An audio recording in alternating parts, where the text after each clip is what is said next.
Christ tells his followers that if they knock, the door will open. If they ask, they'll receive. And if they seek, they'll find. The late Charlie Lawton, who said, when you got God, you got a friend, and that friend is you. Folks, you cannot change your life unless you change something. If you always do what you always did, you'll always get what you always got.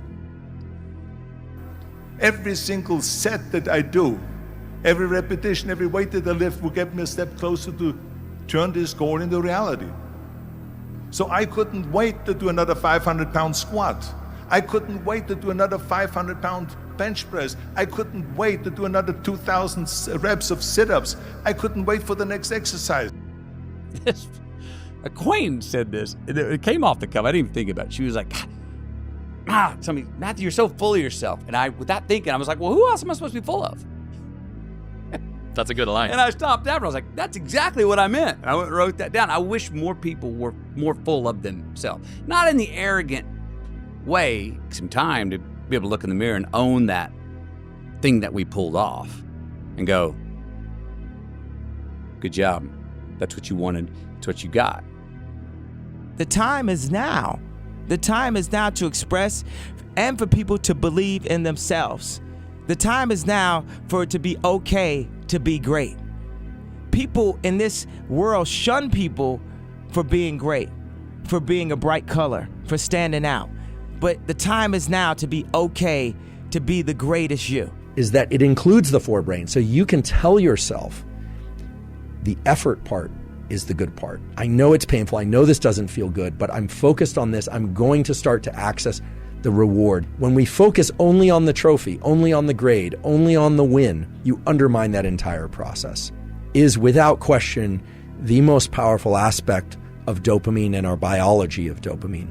And the beautiful thing is it's accessible to all of us. This is like confession and atonement.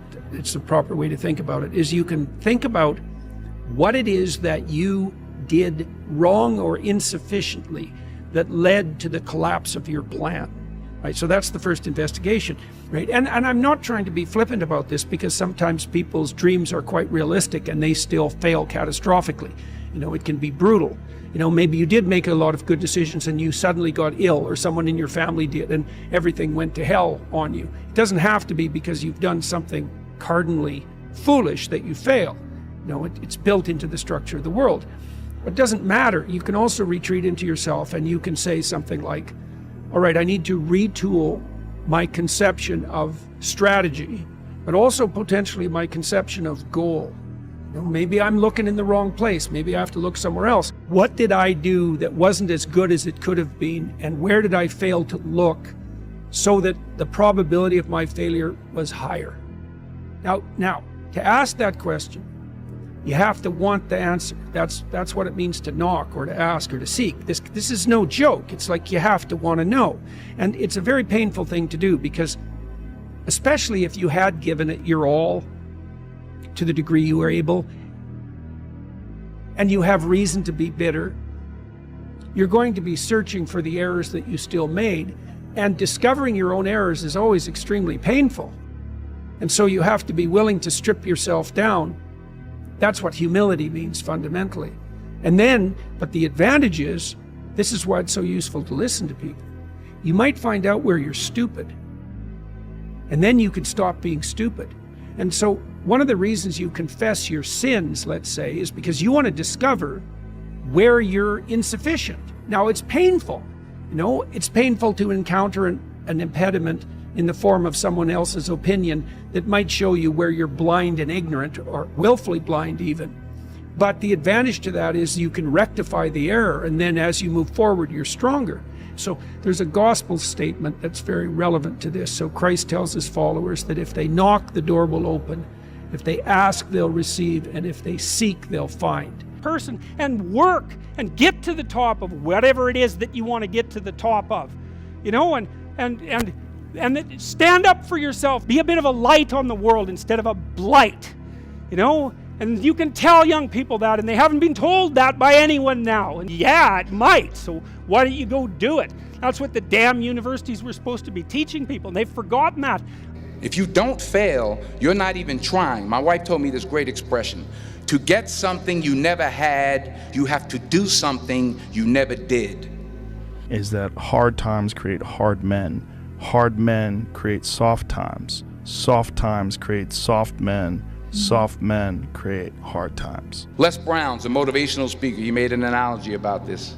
He says, imagine you're on your deathbed, and standing around your deathbed are the ghosts representing your unfulfilled potential. The ghost of the ideas you never acted on. The ghost of the talents you didn't use. And they're standing around your bed, angry, disappointed, and upset. They say, we came to you because you could have brought us to life, they say. And now we have to go to the grave together. So I ask you today, how many ghosts are going to be around your bed when your time comes? The hardest thing in life is figuring out who you are and what you want to do for the rest of your life. And once you figure that out, you wake up every day and you work toward it. It's impossible for you to fail if you know who you are, what you want to do, and you wake up every day and work toward it. When I seen that Bentley at the boxing gym and I seen that diamond Rolex, I said, I want that. And I knew what it took. So I know when my opponent is asleep, I'm out there at 4 or 5 in the morning, chopping trees, working, to this day. Because I can retire today. I'm well off, very comfortable. But I got the will to win. Work, work, work, work, work. No results, but I'm a little bit better. Work, work, work, work, work. Work, work, work, work. No results, but I'm a little bit better. Work, work, work, work, work. No results, I'm a little bit better. Work.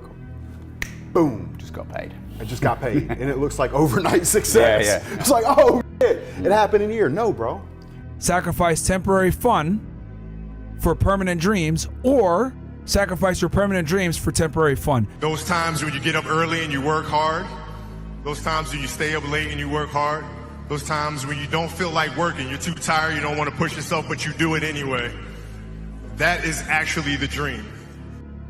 When they saw me in the gym in the pumping iron days, they said, why is it that you're working out so hard? 5 hours a day, 6 hours a day, and you have always a smile on your face. The others are working out just as hard as you do, and they look sour. And I told people all the time, I said, because to me, I'm shooting for a goal. In front of me is the Mr. Universe title. So every rep that I do gets me closer to accomplishing that goal, to make this goal, this vision turn into reality. Every single set that I do, every repetition, every weight that I lift will get me a step closer to turn this goal into reality. So I couldn't wait to do another 500-pound squat.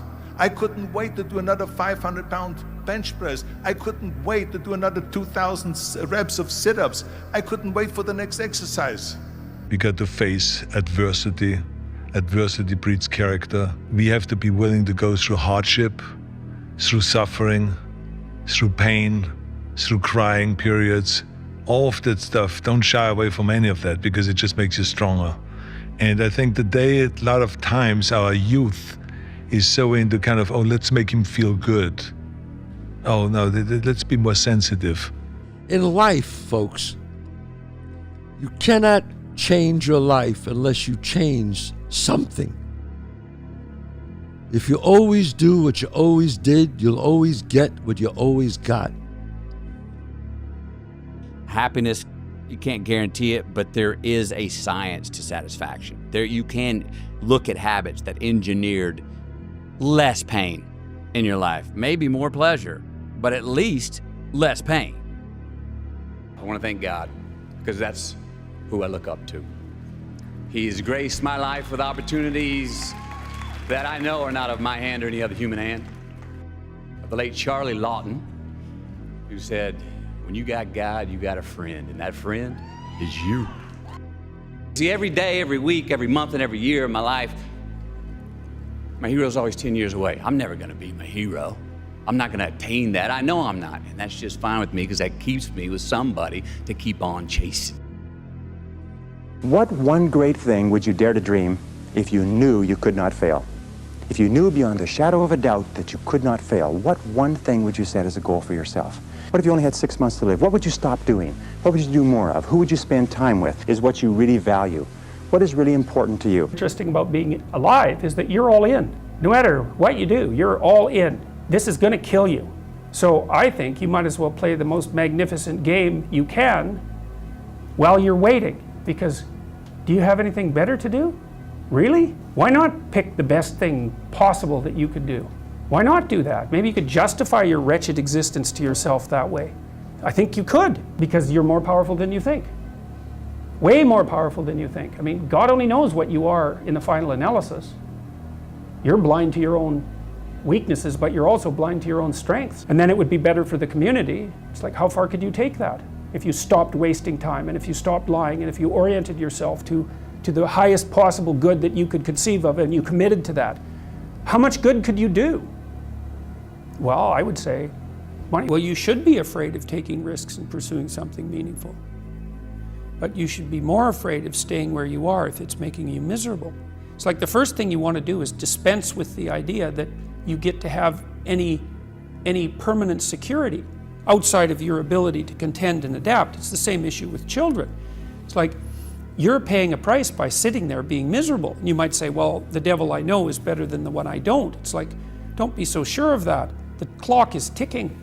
Yeah, and if you're miserable in your job now and you change nothing, in 5 years you'll be much more miserable and you'll be a lot older. What would have had to have happened in a week for you to look back on that week with pride? Okay, maybe stop breaking promises to yourself. When you say, I'm going to wake up tomorrow at 7 a.m. and when the option comes to hit the snooze button, don't do it. There's one win that you've got for the day. That's action. Okay, well, like you get a job? Like when do you become a man? You become a man when you become responsible for other people. And part of that is taking accountability. Yep. And so like I'm very new to this being a man thing. And I'm still not there. That told me going to war made you a man. Going to prison and coming back makes you a man. Making $1 million makes you a man, you know, and it doesn't. And you don't know it till you've done all these things and realize, damn, I'm still a little fucking boy. Yeah. Or been around people who've been there a bunch of times. Hard work is hard. Generally, most people don't like working hard. Some people do, but most people work hard in order to achieve some end goal. End goals are terrific and rewards are terrific, whether or not they are monetary, social, or any kind. However, working hard at something for sake of a reward that comes afterward can make the hard work much more challenging and make us much less likely to lean into hard work in the future. There's a classic experiment done actually at Stanford many years ago in which children in nursery school and kindergarten drew pictures. And they drew pictures because they like to draw. The researchers took kids that like to draw and they started giving them a reward for drawing. The reward generally was a gold star or something that a young child would find rewarding. Then they stopped giving them the gold star, and what they found is the children had a much lower tendency to draw on their own. What would have had to have happened in a week for you to look back on that week with pride? Maybe stop breaking promises to yourself. When you say, I'm going to wake up tomorrow at 7 a.m. and when the option comes to hit the snooze button, don't do it. There's one win that you've got for the day. That's action. If you had a friend and every single time that you and your friend decided that you were going to go out for dinner, that friend either showed up 2 hours late or didn't show up at all, you would stop trusting that person. That is the relationship that you have with yourself. Yeah, people only root for those who don't need to be rooted for. Like, I've made huge developments while I was staying up until 4 in the morning, 5 in the morning running a nightlife business. You can make huge developments in your personal growth journey while you're doing a 9-to-5. And if your purpose is aligned within a 9-to-5 career, it doesn't matter. Like, that's your thing. Just lean into it, enjoy that. And all of the guys that don't know when they're supposed to start or when they're supposed to stop, or they've got to be the taskmaster, or they don't know what they're supposed to do today, and they don't get holidays, and they don't get all of that, you don't have to worry about any of that. There are tons of advantages of having a 9-to-5. And if you're enjoying it and your purpose is aligned with it, nail the self-development on an evening time, make sure that you lock into a hard routine, and you're going to have a great time. So I'm genuinely envious of people that have great 9-to-5s where their purpose is aligned to it, especially if they've got a lot of oversight and structure, because it takes all of the pain. I did a video ages ago. You might even be able to find it. I can't remember what it was called. Something like 10 reasons to not start your own business or something like that. And it was about precisely this, that it's not all it's cracked up to be, to go and work for yourself. So, I don't know, the disparaging of 9-to-5s, I'm not on board with that. Is it possible to be world-class whilst having fun?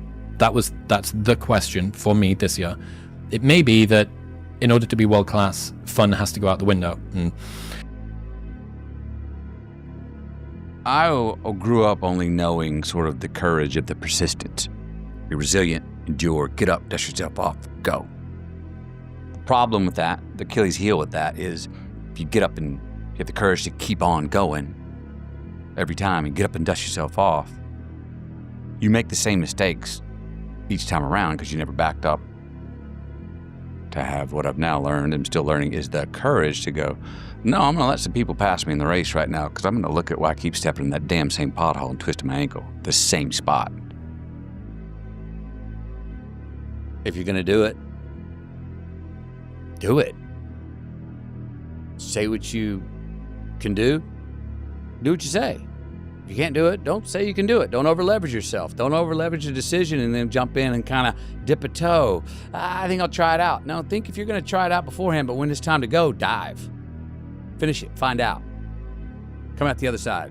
Don't leave it and go, ooh, if I just would have. That keeps me up at night. I think it keeps a lot of us up at night. When you half-ass something and you just don't know whether you failed or succeeded, got what you want or didn't get what you want. Finding out and looking in the mirror and going, I didn't half-ass it. I went all the way. I found out, and that ain't for me. Or I found out, and you damn right that is for me. That's a great place to get to. Interested in where confidence comes from, as far as you're concerned. Yeah. Well, it definitely comes from belief. Not hope. It comes from pulling something off. It comes from, oh, I think I got an ability to do that. Let me work on that. Let me prepare to do that. Oh shit, I'm not sure. Bam, I'm in the game. Action, cut, life, or movie. I did it. I felt it too. I know I did it. And you, who were the observer, go, you did it. I got confidence. I personally felt it and it translated. Subjectively, I felt it, and objectively, you went, yep. Confidence. I make a big plan. I write something out, a plan for the day, the week, an event, a circumstance, a scene. I write out all this stuff, what my incentives are, what I want to do, what I hope comes from this, and I shut that. And a year later, I do that scene, or I'm at that event, and someone comes up afterwards and goes, you know what that was, man? That was bop, bop, bop, bop, bop, bop, bop. And I'm like, yeah, that's exactly what I wrote a year ago. Yeah. That's what I wanted to do. Pulled it off without saying one of those words. That's what you got from it? Yes. Confidence. Identity. Without complacency, trust that time is on your side. Yep. What do you mean there? Yeah, man. I'm gonna get a header behind it. And I can get in a rush. And I haven't found, look, and I know how to hustle, and let's go. The clock's ticking. We're all behind. All hands on deck. We got to bust ass. No time for pause. There's no sleep, no nothing. Get the caffeine out. Let's go. Mm-hmm.